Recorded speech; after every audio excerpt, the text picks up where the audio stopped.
O repórter Domingos Meireles investiga o fenômeno da mediunidade.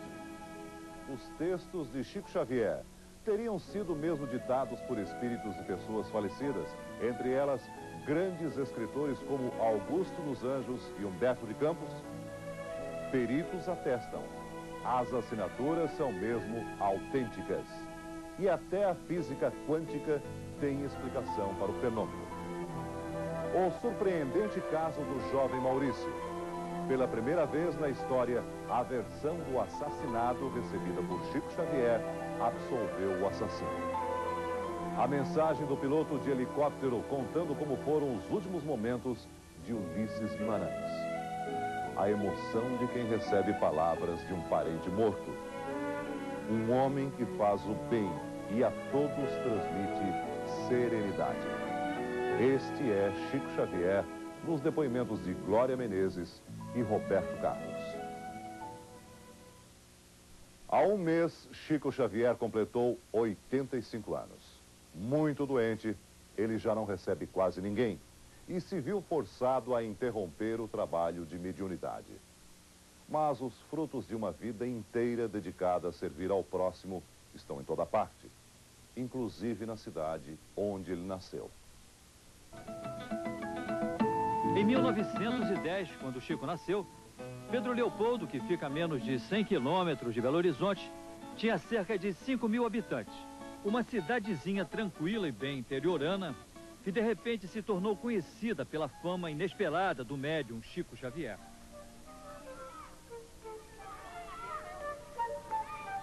Menino ainda, Chico já apresentava manifestações espirituais que escapavam ao entendimento da família. O pai, por exemplo, achava que o filho tinha alguma coisa de louco. E meu pai não concordava com as minhas informações sobre vozes que eu ouvia. E o sacerdote que me confessava, ele então me aconselhou a aceitar um emprego aos 10 anos de idade, para que meu pai, impressionado com o que eu dizia, não promovesse a minha entrada num sanatório. Eu me empreguei numa fábrica de tecidos aos 10 de idade. Como trabalhava no meio de muito algodão, o algodão afetou os meus pulmões.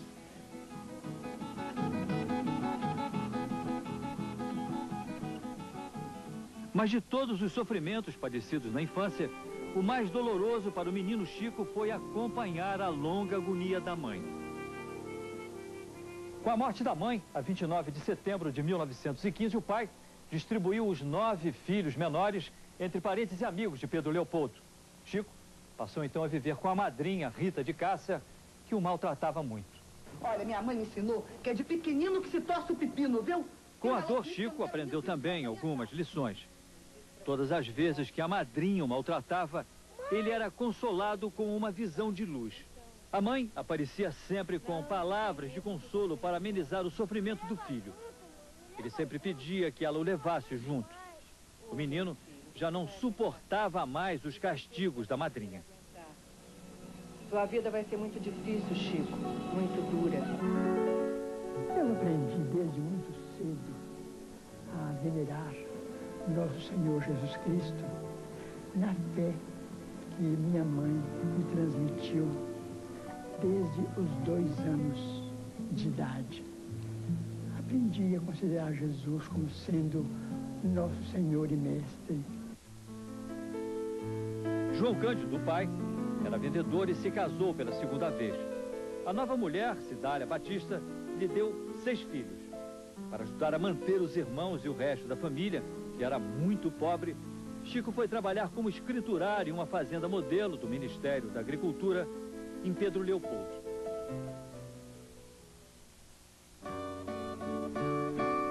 Chico Xavier morou 20 anos com as irmãs nesta casinha modesta em Pedro Leopoldo.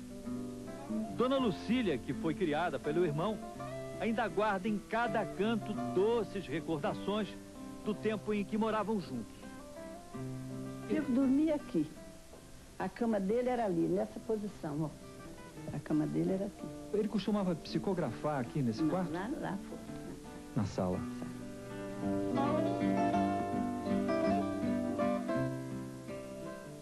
Essa foto ali do Chico, aquela foto mais jovem, essa foto em que ele aparece de terno branco, ele tinha quantos anos? 27. 27 anos. Ali ele já trabalhava... Trabalhava na Fazenda Modelo.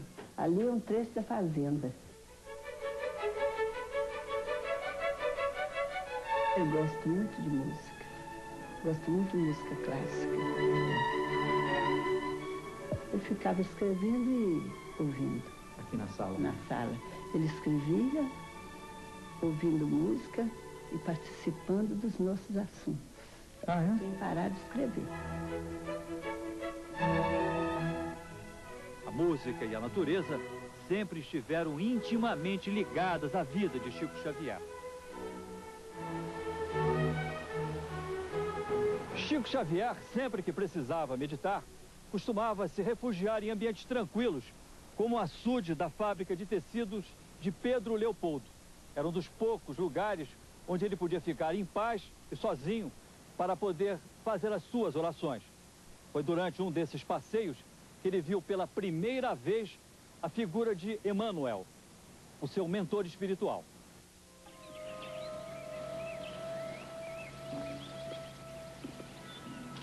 Francisco Cândido Xavier. Chico, você está mesmo disposto a trabalhar na mediunidade com Jesus? O senhor acha que eu tenho condição de assumir esse compromisso? Sim, perfeitamente. Desde que você procure respeitar os 3 pontos básicos para o serviço. 3 pontos básicos, mestre. Qual é o primeiro? Disciplina. E o segundo? Disciplina. E o terceiro? Disciplina.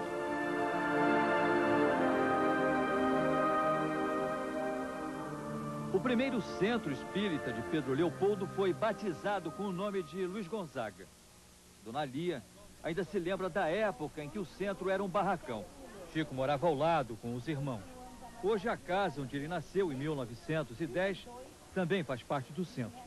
É a primeira vez que uma câmera de TV entra nesta casa, que para os espíritas é sagrada. Essa é a casa onde o Chico nasceu. Essa é a casa onde Chico nasceu, demolida para construir o centro.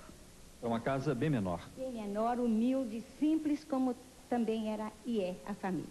Mas a casa já está bem modificada, né? Bem modificada. Foi ampliada, mantendo a posição do quarto onde ele nasceu. Hoje o quarto é usado como sala de passes.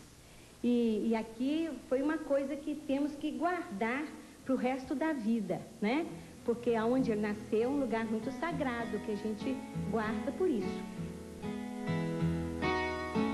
Mas o que impressionava mais eram as mensagens psicografadas. Chico escrevia de olhos fechados textos atribuídos a autores que já haviam morrido. O primeiro livro psicografado por Chico Xavier foi Parnaso de Além Túmulo, uma antologia poética editada em 1932, que reunia 59 obras de 14 poetas consagrados e já falecidos. Entre eles, Augusto dos Anjos, que morreu em 1914, e Casimiro de Abreu, falecido em 1860. Esse livro, na época, provocou a maior polêmica. Tratava-se de uma fraude, de uma mistificação ou de um fenômeno mediúnico até então desconhecido. Fenômenos como esse despertavam suspeitas quanto à autenticidade dos dons espirituais do médium que havia se transformado no mito.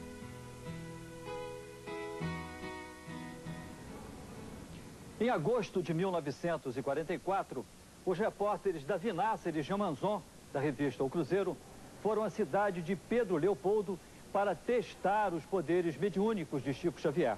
Os dois apresentaram-se como jornalistas americanos e fizeram uma longa reportagem com o título Chico, Detetive do Além. Jamanzon fotografou o médium se concentrando e em seguida fez um flagrante que a revista qualificou como sensacional. Chico em transe dentro de uma banheira. Depois, o médium aparece lendo, psicografando e em momentos de descontração dentro da casa onde morava com as irmãs. As fotos revelavam que eles estavam diante de um homem extremamente ingênuo. Jamanzon e Davi Nasser saíram então de Pedro Leopoldo convencidos de que os poderes mediúnicos de Chico Xavier não eram assim tão excepcionais. Se ele era realmente orientado por Emmanuel, o seu guia espiritual, porque a verdadeira identidade deles não tinha sido descoberta. Mas ao chegarem em casa e abrirem os livros que haviam recebido de presente do médium, tiveram uma surpresa. Quando foi de madrugada, o Manzon me telefonou e disse: você já viu o seu livro que o Chico Xavier nos deu? Eu falei: não. Então veja, eu fui ver na biblioteca, peguei